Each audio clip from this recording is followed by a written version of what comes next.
Duela urte asko, antzina tribu alai ausart eta indartsu bat bizi zen.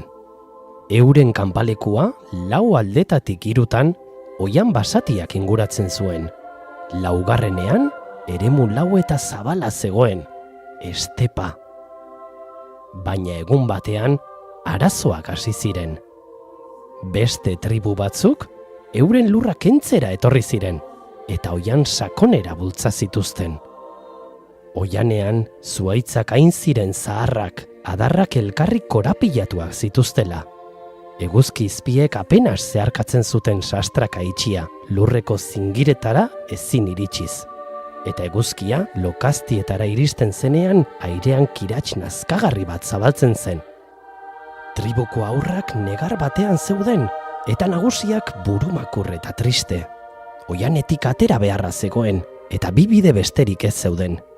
Bat atzeraka, non etsai indartsu eta erasokor bat zuten zain, eta bestea aurreraka, non zuhaitz erraldoien sustraiak lokaztien sakontasuneraino iristen ziren. Baina oraindik gogorragoa zen haizea zuhaitz gandorraren aurka entzutea. Abarro txisil eta mehatxati bat zabaltzen zen baso guztian barrena, tribuaren hileta kanpaiak jotzen ariko balitz bezala. Tribuko kideak oso ausartak ziren eta ez zuten atzera itzultzeko beldurrik. Borrokatzeko prest zeuden behin galdu zuten haien aurka. Baina ezin ziren guduan hil. Eurekin zeramaten jakintzaren ondarea eta hilez gero jakintza eurekin desagertuko zen. Horregatik, eserita gau amaigabeak pasatzen zituzten, pentsatu eta pentsatu, basoko zarata isilaren eta zingiretako kirats pozoitsuaren artean. Gogo eta tristeek gorputz eta arimak beste ezerk baino gehiago nekatzen dituztenez, neka eginda geratu ziren, eta beldurra agertzen hasi zen. Beso indartsuak kateatuta gelditu ziren. Etsaiari euren askatasuna entregatu nahi zien, bat-batean inork ez zion esklabu bezala bizitzeari beldurrik. Baina orduan, Danko azaldu eta denak salbatu zituen. Tribuarengana honela zuzendu zen. Asko pentsatuagatik ezinezkoa da, harri bat bidetik pentsamenduarekin apartatzea. Ezer egiten ez duenari, ez zaio ezer gertatzen. Zertarako segi gure indarrak pentsamendu tristeetan galtzen, altxa zaitezte. Basoa zeharkatuko dugu, basoak gauza guztiek bezala bere amaiera duelako, aurrera! Bere kideek Dankori begiratu ziotenean, denetan zuzenena zela ulertu zuten. Bere begiek sugar bizi baten distira zuten. Zuzen gaitzazu esan zioten. Eta Dankok gidatu egin zituen. Jendeak alaitasunez jarraitu zion, beregan sinisten zutelako. Baina bidea zaila zen, eta ilunpean tribuko kideak desagertzen hasi ziren zingiretako ur usteletan. Zuhaitzek horma gandiezinak ziruditen eta euren sustraiak sugegorriak. Baina aurrera jarraitu zuten denbora luzez, indarrak agortzen hasi zitzaizkien arte. Dankoren aurkako kexak hasi ziren orduan. Hala eta guztiz ere, lasai eta prestu jarraitzen zuen Dankok. Egun batez ordea, basoa ekaitzak hartu zuen. Tximisten zu hotzak basoa argitu zuen eta zuhaitzak, segundo horietan gizaki bizidun beldurgarri bilakatzen ziren. Izuaren izuz, jendea iesean hasi zen, nora ezean. Ezintasuna onartzeko gaitasunik gabe Dankoren aurka askatu zuten amorru guztia. Ez jakin hutsa zara, aurrera eta aurrera esanaz, indar guztiak xaututa utzi gaituzu. Horregatik hil egin behar duzu.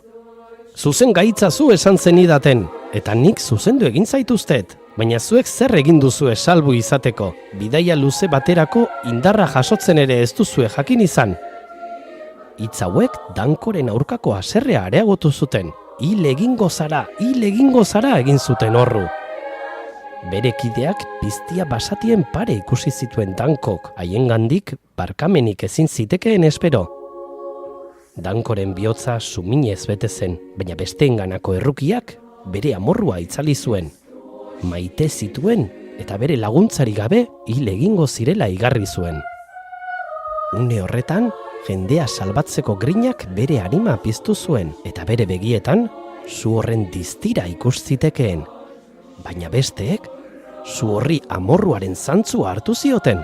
Otsoen moduan Danko inguratzen hasi ziren.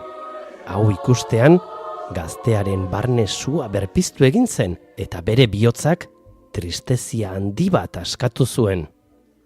Zer egingo dut orain, oihukatu zuen Dankok trumoien pare. Instantean, bere eskuekin bularra zabaldu, bihotza errotik atera eta jendetzari altxazion. Suzko bihotzak eguzki baten pare argitzen zuen, indartsuago oraindik, gizakienganako maitasun zuzi handi horren aurrean, tribu osoa harrizko estatua bat bezala gelditu zen. Aurrera, oihukatu zuen Dankok denen buru jarriz. Eskuan zeraman suzko bihotzak bidea argitu zuen. Denek jarraitu zioten, sorginduta bezala. Bat-batean, basoa zabaldu eta eguzkia agertu zen, 1000 izpirekin. Aire gardena arnasten hasi ziren, eta ekaitza atzean geratu zela ikusi zuten basoaren gainean. Euritantek belarraren gainean urrezkoak ziruditen. Begien aurrean, estepa zabaldu zitzaien. Iluntzean, eguzkia errekaren atzetik erretiratu zen, hau kolore gorriz margotuz. Dankoren bularretik ateratzen zen odolaren kolore bera zen. Gazte ausartak lurralde askeura alaitasunez begiratu zuen, eta harrotasunez barrezka hasi zen. Ondoren, lurrera erori eta bertan hiltzen. Bien bitartean, tribuko gizon emakumeak alaitasunez eta itxaropenez beteri zeuden, eta ez ziren Dankoren heriotzaz jabetu, bere bihotza ausarta oraindik sutan zegoela ikusi ez zuten bezala. Batek bai, oso zuhurra zen batek ikusi zuen, eta zerbaiten beldurrez edo, gerturatu eta zapaldu egin zuen harrotasunez beteriko bihotzura. Dankoren suzko bihotza 1000 sugarretan sakabanaturik itzali zen.